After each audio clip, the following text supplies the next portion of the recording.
The City at World's End. Chapter 16. At Vega. She glanced quickly from his face to the darkened room, and then back at him, with a look of understanding. She asked, "May I come in?" He stepped aside, reaching for the switch, and she said, "No, don't. I like to look out, too." She took the chair by the window and sat for a few moments in silence, looking out, the dim star-glow touching her face. Keniston, his immediate feeling of hostility tempered a little by puzzlement, waited for her to speak. She sat almost stiffly, a queerly prim little figure in the drab jacket and slacks, but he thought that there were lines of tiredness and strain in her clear face now. She turned and looked at him with thoughtful blue eyes, and it came to him that Varn Allen felt ill at ease with him, that she wanted to say something that she did not quite know how to say. So she, too, was worried about this business at Vega? He thought savagely that was fine, that it cut her down from a high and mighty official of the great Federation into an anxious woman, almost a girl. She said, "I came to tell you, owing to the pressing nature of this case, the Board of Governors has granted us 2 hours on the day after we arrive at Vega 4. "2 hours!" exclaimed Keniston. It did not seem much time in which to decide the fate of a world. "The Governors have the problems of half a galaxy to decide. They cannot give more time than that to anyone. So prepare your case carefully. There is never a second hearing." He thought that she had not come only to say that, and he waited, forcing her to speak. He realized now that her tension and weariness equaled his own. Finally, reluctantly, Varn Allen said, "As sub-administrator of the sector, Norden Lund will have the right to speak on this problem to the Governors." Keniston hadn't known that, but it made no difference to him, and he said so. "It may make a very great difference indeed to you and your people," she warned him. "In what way?" She told him, "Lund is ambitious. He wants to be an administrator, and later a governor, perhaps even chairman. His aspirations are unbounded." Now Keniston began to understand a little. "In other words, as Gore Hall said, Lund is after your job." "Yes, it would be a step up for him. And to make that step, he would quite cheerfully commit an injustice. Of that I am sure." Varn Allen leaned forward. "He sees in the problem of Earth an unparalleled opportunity to advance himself. Your unheard-of eruption into this time from the past has created tremendous interest in you, and many worlds will be watching this coming hearing." In her earnestness, she had risen and was standing in front of him, speaking carefully, choosing her words to make him understand. "If Lund can dominate this hearing, if he can offer some sensational proof that I have blundered in handling the Earth problem and that he has been right, he will have distinguished himself before the eyes of everyone." Keniston was sure now that he completely understood, but he did not let his feelings show in his face or voice as he asked, "Then you're afraid that Lund is going to spring some surprise at this hearing?" Varn Allen nodded earnestly. "Yes, I know that he has something in mind. He has been smugly triumphant with me ever since we took off. But what it is, I do not know." She looked at Keniston worriedly and asked, "Do you know? Is there something about your people, about this Earth problem, that Lund could use at the hearing?" Keniston got to his feet. He looked down into her face, and then he began to laugh, softly at first, and then more loudly, a bitter, angry laughter that vented all the resentment he had felt from the first. She looked up at him, startled and uncomprehending. "This," he said, "is very rich indeed. This is really comic. You come to Earth as the law of the Federation, as Miss High and Mighty, and look at us as though we were a bunch of sheep, and order us this and order us that, and can hardly bear even to talk to the poor fuzzy-witted primitives. And then, all of a sudden, when your own precious job is in danger, you come running up to me to help you save it." Varn Allen's face was white and incredulous, her blue eyes starting to flare, her whole slim figure rigid. Keniston told her savagely, "You know what? I don't give a damn who's administrator, you or Lund. You're neither of you my kind. If he can take your job, more power to him. It'll make no difference to me or mine." He knew by the white wrath in her face that he had thrust beneath that serious, composed exterior at last, that the competent, brilliant official had emotions like any other woman, and that he had got to them. "So, you think that—" Varn Allen breathed. "So, you think that I would plead for your help to save my position?" Her voice rose then, driven by an anger that seemed almost more than her small figure could contain. It was as though he had touched a spring that released a hot, long-pent passion. "My position, my official rank. Do you think I am like Lund, that the power to give orders is pleasure to me? What would you, a primitive, know of a tradition of service to the Federation?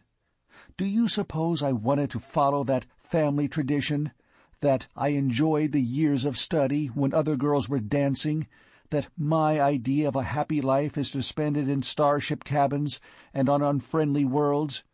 Do you think all that is so dear to me that I would worry and plot and come pleading to a primitive to keep it?"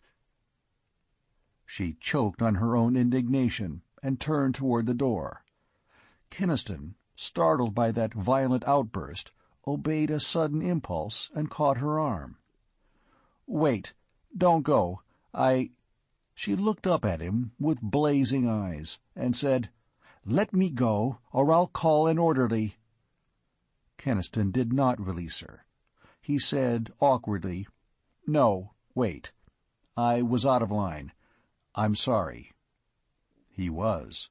He was ashamed of himself, and he did not know exactly why he should be, but something in her passion had made him so. He hated unfairness, and he felt that he had been unfair. He said so, and Varn Allen looked up at him with eyes that were still angry, but after a moment she turned away from the door. "Let us forget it," she said stiffly. "I was at fault for talking emotionally like a primitive," Keniston finished for her, and she set her small jaw and said, "Exactly, like a primitive." Keniston laughed. His hostility to her and her kind might remain, but he had lost that resentful consciousness of inferiority that had nagged him since he met her. He had lost it when the cool, competent Federation official had revealed herself as a worried and lonely girl. No, I wasn't laughing at you," he said hastily. "Now tell me, why did you feel it necessary to bring up this Lund business with me?" "It was to save my rank and position," she said bitterly. "It was because I was afraid of losing them, of—" "Oh, all right. I've apologized for that," he said impatiently. "Christ, but you people are touchy." For a moment Varn Allen was silent. Then she said, "You think it will make no difference to you whether Lund or I speak at the hearing, that we're both against your people. You are wrong, Keniston." "You and he are both for evacuating us off Earth," he reminded her. "So what difference is there?" "There's a very great difference," she said earnestly. "I may have made mistakes in dealing with your people, but my desire has been to accomplish a smooth, peaceful evacuation. Lund would like to deal with this Earth problem dramatically, that is to say, forcefully." "Forcefully?" Keniston stiffened. "I told you both what it would mean if you tried force." "I know, and I believe you enough to want to solve this evacuation problem peacefully, even though it should involve delay. That is my idea of an administrator's duty. But Lund knows that, due to your strange background, and due to the fact that this Earth case focuses the whole long controversy about world evacuation, all eyes will be on this hearing, and he would use it to advance himself, no matter what disastrous events he might unchain on Earth." Her logic was clear enough, and it squared with Keniston's estimate of Lund. He felt a suddenly deepened worry. But what could Lund bring up about the Earth problem that would be a surprise? He wanted to know. Varn Allen shook her head. "I don't know. I thought maybe you might know. He has something, I'm sure." Keniston said thoughtfully, "I don't. But maybe Gore and the others might have some idea. I'll try to find out." He looked at her, and whatever his feelings about her might be, he had to admit that he was convinced of her sincere attachment to her duty, and that though her ideas of justice might not jibe with his, she would not be deliberately unjust. He said, "Thanks for telling me this. And again, I'm sorry I shot off." She said soberly, "I know you're under strain, from this voyage and from anxiety. But don't let Gore and the rest encourage you to hope for too much. The evacuation itself cannot be avoided. It is the way in which it is to be done that worries me." And she added, with sudden weariness, "I wish I were a girl of your Middletown, who never left her world and to whom the stars were just lights in the sky." He shook his head. "You'd still have your worries, believe me. Hurled out of your own life into this one. Carol right now is more upset than you'll ever be." "Carol? That would be the girl I saw with you?" He nodded. "Yes, my girl.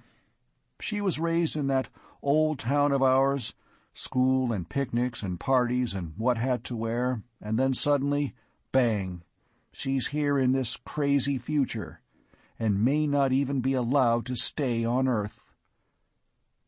Varn Allen said musingly, "How strange it must be, to have grown up on one little planet, to have lived that tiny, circumscribed routine.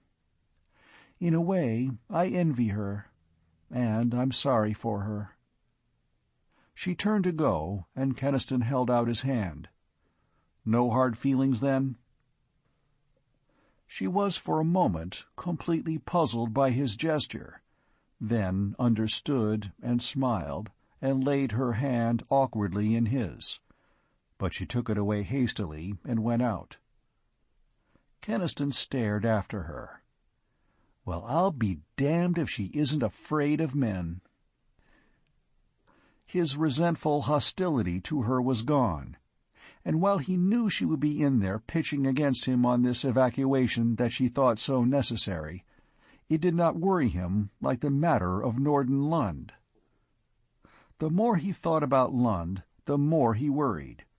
Finally, he went to Gore Hall's cabin and told the big Capellan. Gore Hall instantly looked upset. "That's bad. Lund could make nasty trouble, if he's got hold of something. But what could it be?" "I thought maybe you'd know." "Not a thing," the Capellan denied. "Wait a minute. Piers Eglin has been a little thick with Lund lately. Maybe he'd know." Keniston got up. "Piers always wants to talk to me about the old town. If he knows anything, Maybe he'll spill it. But it was not until the next day, the strange, dawnless, artificial day of starship routine, that he got a chance to talk to the little historian. He asked Eglin bluntly, "Do you know what Lund's got up his sleeve for this hearing?" The question fluttered Piers Eglin badly. He fidgeted and looked away with a hunted expression and mumbled, "Why do you ask me? What could I know?" Keniston stared at him. "You're a pretty poor liar, Piers. What do you know?" Eglin began to babble almost incoherently. "Keniston, listen. You mustn't draw me into your troubles. I like you. I wish I could help you. But I'm a historian. It's my life. That old town of yours on Earth is like a dream come true to me, and to save it, I would do anything. Anything." "What the devil are you talking about?" Keniston demanded. "What does Middletown have to do with it?" The little historian said feverishly, "You don't understand its importance. You people from the past will die away, but that city from the far past can be preserved forever, the greatest of historical treasures. I can preserve it, keep it for future study, if I have official backing." A light dawned on Keniston. "And Norden Lund is going to give you that backing? In exchange for what? What have you done to help him?" Eglin shook his head wretchedly. "I can't say anything. Honestly, I can't." He was nearly in tears as he went away. Keniston looked after him, mystified and deeply troubled. He told Gore Hall and the others. Magro looked baffled. "But what could Piers do to help Lund? I don't get it at all." "Maybe he overheard some of our people making threats and wild talk and reported it?" Keniston said. Gore Hall shook his head. "Just hearsay wouldn't be worth much. And anyway, Piers wasn't around your people much after the first. He spent all his time in the old town." Lalor said slowly, "I do not like it. Try to find out what it is that Piers has done, Keniston." Keniston found in the following days that Piers Eglin very definitely was avoiding him.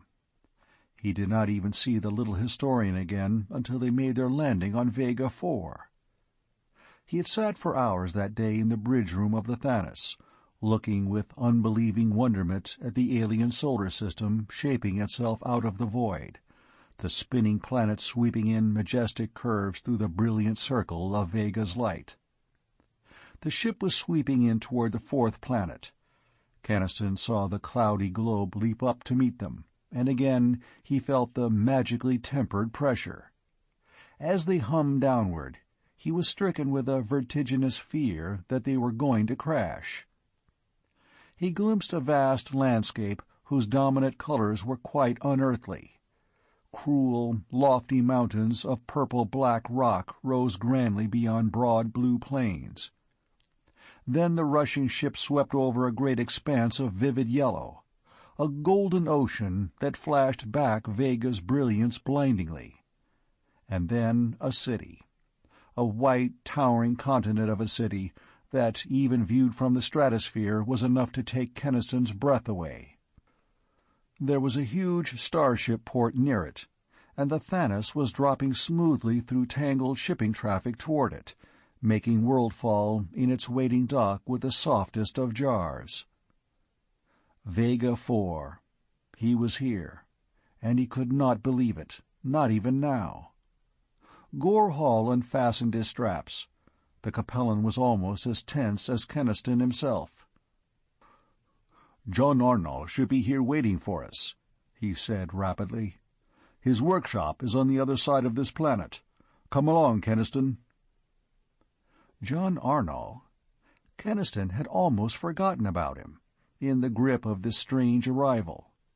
In the shivering fascination of being here, he found it hard to keep his mind on why he was here.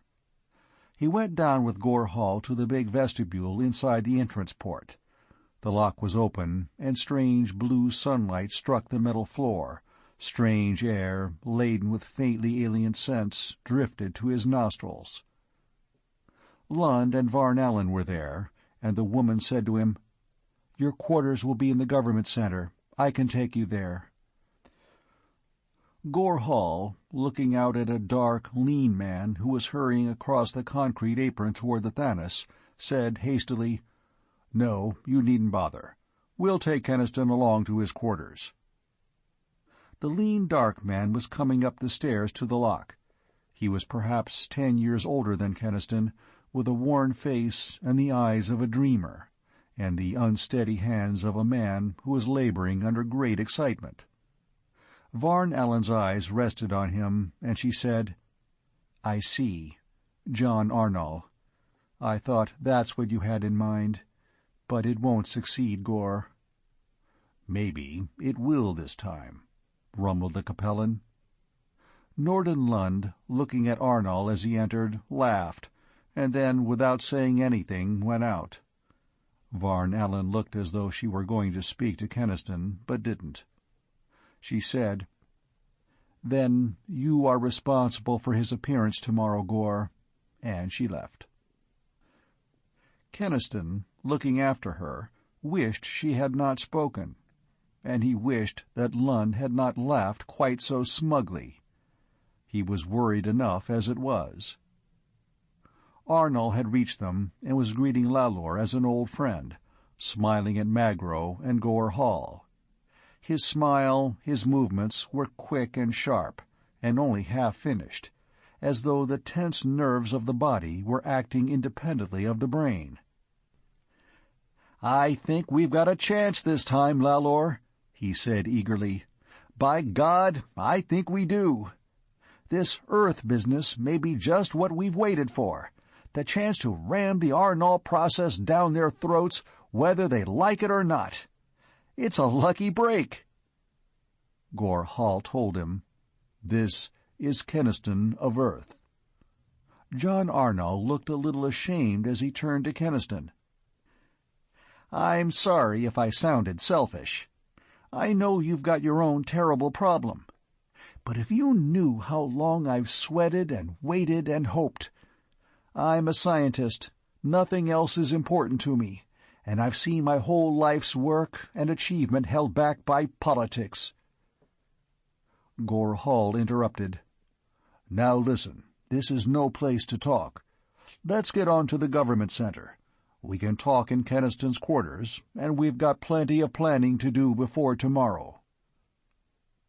Keniston went down the steps with them, onto the concrete apron, and for a moment the whole problem of Earth seemed impossibly far away. He stood on an alien world under an alien sun, and all around him was the rush and clangor of the starport, where the great ships came and went across the galaxy.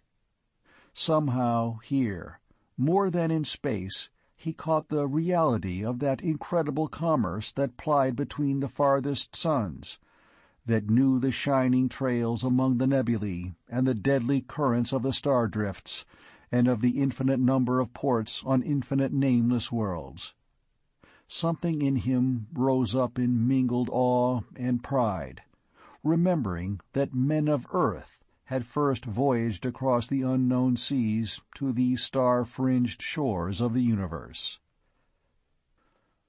The deep bass thrumming of the great ships shook the ground beneath them, and the atomic forges beat, hammering the plates for bow and keel, and the black hulls lifted majestically against the sky, scarred and pitted with the dusts and atmospheres of a galaxy. And Keniston would have stood forever watching if Gore Hall had not led him away with them.